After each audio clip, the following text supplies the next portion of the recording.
सभी हिंदी साहित्य प्रेमियों का हिंदी साहित्य की क्लास में आपका हार्दिक स्वागत अभिनंदन। हम पढ़ रहे हैं आचार्य रामचंद्र शुक्ल जी का हिंदी साहित्य का इतिहास। आदिकाल, रीतिकाल, भक्तिकाल हम पढ़ चुके हैं। अब हम पढ़ रहे हैं आधुनिक काल। आधुनिक काल के अंतर्गत हम आ गए हैं प्रकरण 5 पे, और प्रकरण 5 के अंतर्गत दिया गया है गद्य साहित्य की वर्तमान गति किस प्रकार से हुई थी। और प्रकरण 5 को यहाँ पे तृतीय उत्थान के नाम से जाना जाता है। तृतीय उत्थान का समय बताया है संवत 1975 से। ठीक है, कुछ इसके बारे में हम पढ़ चुके थे। हाँ जी, यहाँ तक हम पढ़ चुके थे कि जो प्रेमचंद जी हैं उनके उपन्यासों के बारे में, कि उन्होंने किस प्रकार से उपन्यासों की पृष्ठभूमि तैयार की थी। आधुनिक काल प्रकरण 5 गद्य साहित्य की वर्तमान गति और तृतीय उत्थान के नाम से जाना जाता है, और तृतीय उत्थान 1975 से। अंतः प्रकृति या सील के उत्तरोत्तर उद्घाटन का कौशल भी प्रेमचंद जी के 2-1 उपन्यासों में विशेषतः गबन में देखने को आया। क्या बताया कि जो अंतः प्रकृति है और सील का जो उत्तरोत्तर उद्घाटन है वो कहाँ पे मिला है? प्रेमचंद जी के 2-1 उपन्यास हैं, विशेषतः गबन में देखने को मिलता है। सत्य और असत्य, भला और बुरा, दो सर्वथा भिन्न वर्ग करके पात्र निर्माण करने की अस्वाभाविक प्रथा भी इस तृतीय उत्थान में बहुत कुछ कम हुई है, पर मनोवृत्ति की अस्थिरता का वह चित्रण अभी बहुत कम दिखाई पड़ा है, जिसके अनुसार कुछ परिस्थितियों में मनुष्य अपने शील स्वभाव के सर्वथा विरुद्ध आचरण कर पाता है। आगे है, उपन्यासों से भी प्रचुर विकास हिंदी में छोटी कहानियों का हुआ है। देखिए, तृतीय उत्थान के अंतर्गत क्या बताया है रामचंद्र शुक्ल जी ने कि जो उपन्यासों का जो प्रचुर विकास हुआ था वो तो ठीक है, लेकिन क्या हुआ था कि हिंदी की जो छोटी कहानियां हैं उनका विकास हुआ है। कहानियां बहुत तरह की लिखी गई, उनके अनेक प्रकार के रूप रंग प्रकट किए गए। कहानियां हैं वो भी तृतीय उत्थान के अंतर्गत काफ़ी तरह की लिखी गई, और उनके जो रूप हैं, जो प्रकार हैं, वो अनेक रूप रंग में प्रकट किए गए हैं। इसमें तो कोई संदेह नहीं कि उपन्यास और छोटी कहानियाँ दोनों के ढांचे हमने पश्चिम से लिए हैं। क्या बताया है रामचंद्र शुक्ल जी ने कि इसमें संदेह की कोई बात नहीं है। क्या बात नहीं है कि जो उपन्यास और छोटी कहानियाँ हैं उनके जो दोनों के ढांचे हैं वो कहाँ से लिए? हमने पश्चिम से लिए हैं। है भी ये ढांचे बड़े सुंदर, और ये ढांचे भी कितने हैं? बहुत ही सुंदर हैं। हम समझते हैं कि हमें ढांचों ही तक रहना चाहिए। पश्चिम में भिन्न भिन्न दृष्टियों से किए हुए उनके वर्गीकरण, उनके संबंध में निरूपित तरह तरह के सिद्धांत भी हम समेटते चले, इसकी कोई आवश्यकता नहीं दिखाई गई। क्या बता रहे हैं रामचंद्र शुक्ल जी कि जो वहाँ के ढांचे हैं उनको हमने ले लिया, वो ठीक है, वो सुंदर भी हैं, लेकिन वहाँ की जो भिन्न भिन्न दृष्टियाँ हैं, उनका वर्गीकरण है, उनके जो संबंध के जो निरूपित हैं, तरह तरह के सिद्धांत हैं, उनकी लेने की हमें आवश्यकता नहीं है।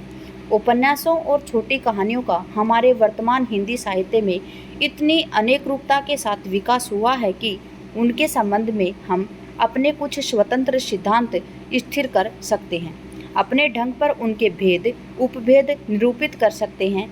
इनकी आवश्यकता समझने के लिए एक उदाहरण लीजिए। छोटी कहानियों में जो आदर्श और सिद्धांत अंग्रेजी की अधिकतर पुस्तकों में दिए गए हैं, उनके अनुसार छोटी कहानियों में शील या चरित्र विकास का अवकाश नहीं रहता। ठीक है,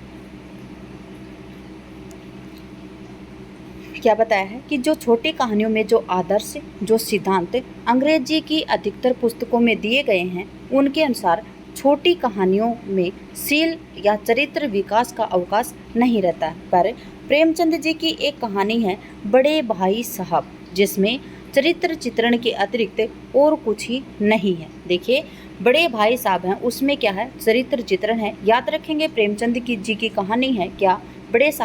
बड़े भाई साहब, जिसमें क्या है? चरित्र चित्रण है, और उसके अतिरिक्त उसमें कुछ भी नहीं है। जिस संग्रह के भीतर यह कहानी है, उसकी भूमिका में प्रेमचंद जी ने कहानी में चरित्र विकास को बड़ा भारी कौशल कहा है। क्या कहा है? जिस संग्रह के भीतर ये कहानी है, कौन सी? बड़े भाई साहब, उसकी भूमिका में प्रेमचंद जी ने कहा है कि चरित्र विकास को बड़ा भारी कौशल विकास कहा है। ठीक है, छोटी कहानियों के जो छोटे मोटे संग्रह निकलते हैं उनमें भूमिका के रूप में अंग्रेजी पुस्तकों से लेकर कुछ सिद्धांत प्राय रख दिए जाते हैं। यह देखकर दुख होता है कि विशेष करके तब जब उन सिद्धांतों से सर्वथा स्वतंत्र कई सुंदर कहानियाँ उन संग्रहों के भीतर ही मिल जाती हैं। ठीक है, इसे देखकर दुख होता है। क्या होता है कि जो हिंदी में जो कहानियाँ लिखी जा रही हैं उस पर क्या है कि उनकी भूमिका में क्या है, अंग्रेजों की पुस्तकों से लेकर कुछ सिद्धांत लिखे गए हैं। तो विशेष करके तब जब उन सिद्धांतों में सर्वथा स्वतंत्र कई सुंदर कहानियाँ उन संग्रहों के भीतर मिलती हैं। ठीक है, कब दुख होता है, उनकी जो भूमिका हो अंग्रेजी पुस्तकों से लेकर कुछ सिद्धांत लिखे गए हैं और जो उसके भीतर जो कहानियाँ हैं वो क्या हैं, जो सिद्धांत हैं उनसे सर्वथा स्वतंत्र हैं। ठीक है, उपन्यास और नाटक दोनों से काव्यत्व का अवयव बहुत कुछ निकालने की प्रवृत्ति किस प्रकार यूरोप में हुई है और दृश्य वर्णन, प्रगल्भ, भाव व्यंजना, अलंकारिक चमत्कार आदि किस प्रकार से हटाए जाने लगे उसका उल्लेख अभी कर आए हैं, वो हम पीछे पढ़ चुके हैं। उनके अनुसार इस तृतीय उत्थान में हमारे उपन्यासों के ढांचे में भी कुछ परिवर्तन हुआ है। ठीक है, उनके अनुसार जो हमारे जो तृतीय उत्थान है उसमें उपन्यासों के ढांचे में भी कुछ क्या हुआ है, परिवर्तन हुआ है। परिच्छेदों के आरंभ में लंबे लंबे काव्यमय दृश्य वर्णन जो पहले रहा करते थे बहुत कम हो गए हैं। देखिए, परिच्छेदों में जो परिच्छेद लिखते थे उनके आरंभ में जो लंबे लंबे जो काव्यमय दृश्य वर्णन थे वो पहले रहा करते थे, अब वो क्या हो गए हैं, जो तृतीय उत्थान है उसमें वो कम हो गए हैं। पात्रों के भाषण के ढंग भी कुछ अधिक स्वाभाविक और व्यवहारिक हुआ है। उपन्यास को काव्य के निकट रखने वाला पुराना ढांचा एक बारगी छोड़ नहीं दिया गया। छोड़ा क्यों जाए, इसके भीतर हमारे भारतीय कथात्मक गद्य प्रबंधों जैसे कादम्बरी, हस्तचरित्र के स्वरूप की परंपरा छिपी हुई है। यूरोप उसे छोड़ रहा है, छोड़ दे। यह कुछ आवश्यक नहीं कि हम हर एक कदम उसी के पीछे रखें। किसके पीछे? यूरोप के पीछे। अब यह आदत छोड़नी ही चाहिए कि कौन सी आदत छोड़नी चाहिए कि जो हम यूरोप का अनुसरण कर रहे हैं उसकी आदत छोड़ने की बात ये कह रहे हैं। कहीं हार्डी का कोई उपन्यास पढ़ा और उसमें अवसाद या दुखवाद की गंभीर छाया देखी तो चट बोल उठे कि अभी हिंदी के उपन्यासों को यहाँ तक पहुँचने में बहुत देर है। बौद्धों के दुखवाद का संस्कार किस प्रकार जर्मनी के शोपनहावर से होता हुआ हार्डी तक पहुँचा, यह भी जानना चाहिए। आगे बढ़ते हैं। यूरोप में नाटक और उपन्यास से काव्यत्व निकाल बाहर करने का जो प्रयत्न हुआ उसका कुछ कारण है। वहाँ जब फ्रांस और इटली के कलावादियों द्वारा काव्य भी बेल बूटे की नक्काशी की तरह जीवन से सर्वथा पृथक कहा जाने लगा, तब जीवन को ही लेकर चलने वाले नाटक और उपन्यास उनके सर्वथा पृथक समझा जाना स्वाभाविक ही था। क्या बता रहे हैं कि जो यूरोप है वहाँ पे नाटक और उपन्यास है उनको काव्यत्व से बाहर निकालने में जो प्रयत्न हुआ था उसका कुछ कारण था। क्या कारण था कि वहाँ पर जब फ्रांस और इटली के जो कलावादियों के द्वारा काव्य को बेल बूटे की नक्काशी की तरह जीवन से सर्वथा पृथक कहा जाने लगा, वहाँ के जब फ्रांस और इटली के जो कलावादी थे, जो कला प्रेमी थे, वो क्या करते थे, जब काव्य में जो काव्य है उसको बेल बूटे की नक्काशी की तरह, बेल बूटे की नक्काशी मतलब जिस प्रकार बेल बूटे के ऊपर नक्काशी की जाती है वो जीवन से सर्वथा पृथक होते हैं, उसी प्रकार से उन्होंने नाटक और उपन्यास को भी काव्य से पृथक कर दिया और ऐसा करना स्वाभाविक भी था। पर इस अत्यंत पार्थक्य का आधार प्रमाद के अतिरिक्त और कुछ नहीं। जगत और जीवन के नाना पक्षों को लेकर प्रकृत काव्य भी बराबर चलेगा और उपन्यास भी। एक चित्रण और भाव व्यंजना को प्रधान रखेगा, दूसरा घटनाओं के संचरण द्वारा विविध परिस्थितियों की उद्भावना को। उपन्यास न जाने कितनी ऐसी परिस्थितियां सामने लाते हैं जो काव्य धारा के लिए प्रकृत मार्ग खोलती हैं। उपन्यासों और कहानियों के सामाजिक और ऐतिहासिक ये दो भेद तो बहुत ही प्रत्यक्ष हैं। देखिए, उपन्यास सामाजिक भी हो सकते हैं, ऐतिहासिक भी हो सकते हैं, और कहानियाँ होती हैं वो भी सामाजिक हो सकती हैं, ऐतिहासिक हो सकती हैं, और ये दो भेद बहुत ही प्रत्यक्ष हैं। ढांचों के अनुसार तो तीन मुख्य भेद, कथा के रूप में, आत्मकथा के रूप में और चिट्ठी पत्रों के रूप में। देखिए, अगर ढांचों के हिसाब से देखें तो कितने प्रकार से 3 मुख्य भेद हैं, कथा के रूप में, आत्मकथा के रूप में और चिट्ठी पत्रों के रूप में किए गए हैं।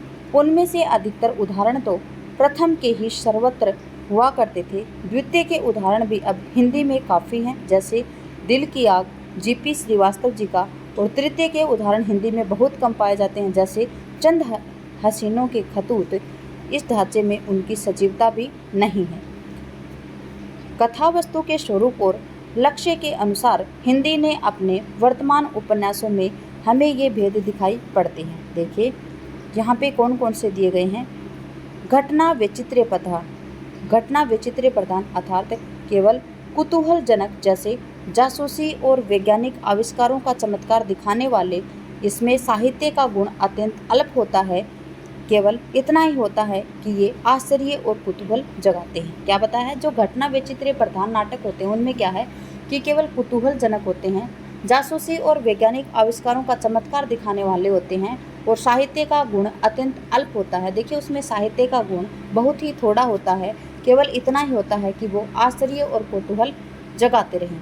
अगला है, मनुष्य के अनेक पारस्परिक संबंधों की मार्मिकता का प्रधान लक्ष्य रखने वाले, जैसे प्रेमचंद जी का सेवा सदन। देखिए क्या है कि मनुष्य के अनेक पारस्परिक संबंध, ठीक है, पारस्परिक संबंध की जो मार्मिकता का प्रधान लक्ष्य रखने वाले निबंध है वो, निबंध नहीं उपन्यास है वो कौन से हैं। प्रेमचंद जी का सेवा सदन है, निर्मला है, गोदान है, श्री विश्वम्भरनाथ कौशिक जी का माँ भिखारिणी, श्री प्रताप नारायण श्रीवास्तव जी का विदा, विकास, विजय, और चतुरसेन शास्त्री का है हृदय की प्यास। देखिए अगर आपसे पूछा जाए कि मनुष्य के जो पारस्परिक संबंध हैं उन पर जो मार्मिकता प्रधान उपन्यास हैं वो कौन से हैं, तो प्रेमचंद जी के हैं 3, सेवा सदन, निर्मला, गोदान। फिर श्री विश्वम्भरनाथ कौशिक के हैं माँ और भिखारिणी, श्री प्रताप नारायण श्रीवास्तव जी के हैं विदा, विकास और विजय, और चतुरसेन शास्त्री के हैं हृदय की प्यास। याद रखेंगे क्या बताया है, प्रेमचंद जी का है सेवा सदन, निर्मला, गोदान, विश्वम्भरनाथ कौशिक का है माँ और भिखारिणी, श्री प्रताप नारायण श्रीवास्तव का है विदा, विकास और विजय, और चतुरसेन शास्त्री का है हृदय की प्यास। ठीक है, मनुष्य के अनेक किस्में हैं ये जो पारस्परिक संबंध होते हैं उसमें जो मार्मिकता होती है उसमें की प्रधानता है इनके उपन्यासों में। अगला है, समाज के भिन्न भिन्न वर्गों के परस्पर स्थिति और उनके संस्कार चित्रित करने वाले उपन्यास हैं। देखिए समाज के जो भिन्न भिन्न वर्ग होते हैं, उच्च वर्ग भी होता है, निम्न वर्ग भी होता है, मध्यम वर्ग भी होता है, उनकी जो परस्पर स्थिति होती है वो और उनके जो संस्कार हैं वो चित्रित किन उपन्यासों में किए गए हैं। तो देखिए प्रेमचंद जी का है रंगभूमि, कर्मभूमि, और प्रसाद जी का है कंकाल और तितली। ठीक है, याद रखेंगे किसके हैं, समाज के जो भिन्न भिन्न वर्ग हैं और उनकी जो परस्पर स्थिति है, किस प्रकार से स्थिति थी उस समय वर्गों की, समाज में जो वर्ग थे, उच्च वर्ग, निम्न वर्ग, मध्यम वर्ग, और जो वहाँ के संस्कार हैं उनको चित्रित किन उपन्यासों में किया गया है। तो प्रेमचंद जी का रंगभूमि और कर्मभूमि, और प्रसाद जी के 2 उपन्यास हैं कंकाल और तितली। फिर है अंतःवृत्ति अथवा शील वैचित्र्य और उसका विकास क्रम अंकित करने वाले उपन्यास हैं प्रेमचंद जी का गबन और श्री जैनेन्द्र कुमार जी का तपोभूमि और सुनीता। ठीक है, किस प्रकार की अंतःवृत्ति मतलब आंतरिक स्थिति, और शील वैचित्र्य और उसका जो विकास क्रम अंकित करने वाले उपन्यास है वो कौन से हैं, प्रेमचंद जी का गबन है और श्री जैनेन्द्र कुमार जी का तपोभूमि और सुनीता है। देखिए आप इनको इग्नोर नहीं करेंगे, आप इनको याद करेंगे कि किस किस का कौन सा उपन्यास है और किसके ऊपर आधारित है वो उपन्यास। अगला है, भिन्न भिन्न जातियों और मता अन्वयों के बीच मनुष्यता के व्यापक संबंध पर जोर देने वाले उपन्यास हैं राजा राधिका रमन प्रसाद सिंह जी का राम रहीम। ठीक है, भिन्न भिन्न जातियों और मतान्वयों के बीच मनुष्यता के व्यापक संबंध के बारे में जोर देने वाले उपन्यास किसके हैं, तो बताएंगे आप राजा राधिका रमन प्रसाद सिंह जी के हैं और उपन्यास का नाम क्या है, राम रहीम है। अगला है, समाज के पाखंड पूर्ण कुत्सित पक्षों का उद्घाटन और चित्रण करने वाले उपन्यास हैं पांडे बेचन शर्मा उग्र जी का है दिल्ली का दलाल, सरकार तुम्हारी आंखों में, और वुधुआ की बेटी। चलिए मैं देख लेती हूँ, पहले बुक में देख लेती हूँ, वैसे पढ़ाने में क्या फ़ायदा है। 391 पेज नंबर है, अभी देख लेती हूँ। देखिए किसकी है, बुधुआ की बेटी। क्या नाम है ये, बुधुआ की बेटी है, बुधुआ, बुधुआ की बेटी। ठीक है, कौन कौन से उपन्यास हैं, क्या बताया है यहाँ पे, जो समाज के पाषंडपूर्ण कुत्सित पक्षों का उद्घाटन,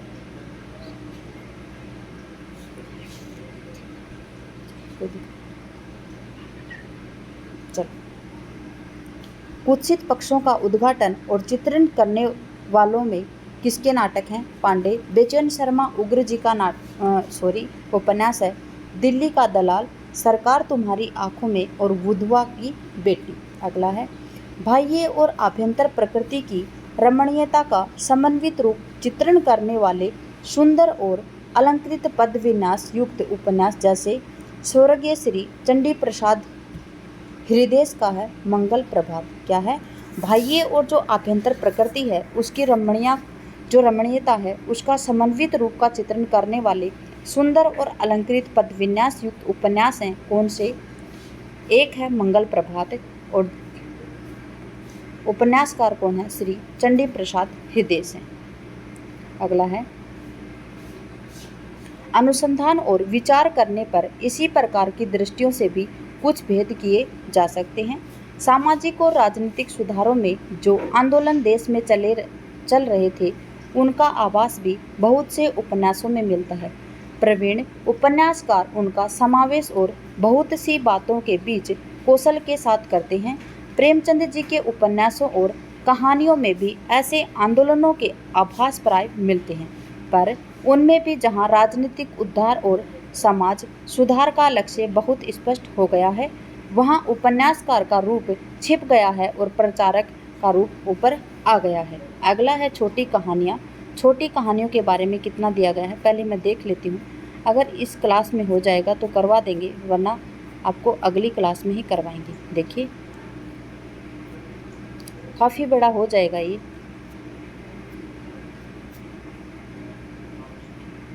चलिए पढ़ा देती हूँ मैं आपको।